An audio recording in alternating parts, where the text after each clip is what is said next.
No. Makes those problems more wet.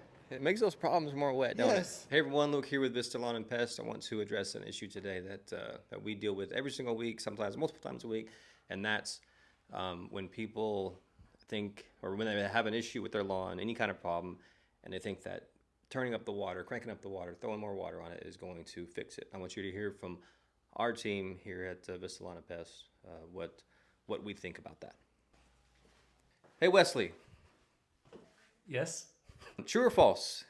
You have a rough spot in your lawn. Should you put more water on it? False. So what should someone do? Call us. Okay. Hey Katie, well, come here for a second so we don't interrupt the office work. So let's say your lawn is looking really rough. Mm-hmm. Should you put more water on it? No. Why is that? That's like basically if your car breaks down, you just decide to put a bunch of gas in it. That's not going to solve your issue. All right, there we go. Hey Patrick, Hey, Luke. I got a quick question for you. All right.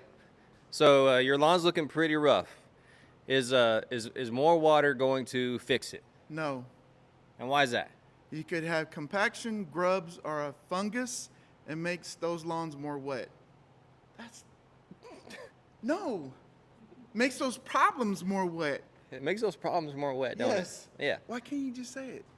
All those problems is going to be more wet. Yes. So don't overwater. Correct. That's the point. Yep. Does it make those problems More wet. more wet? Hey Joey, Okay. quick question for you. If your lawn is struggling, is the solution more water? Only if the problem is you're not getting enough water. There you go. Simple enough. Thank you. Yep. So there you have it. If your lawn is looking rough, if it's browning, if it's thinning, having issues with it, the solution is not to just crank the water up. You got to get to the bottom of it. Let us know. We'll help you out. We'll figure it out and get you on the right path. Thanks.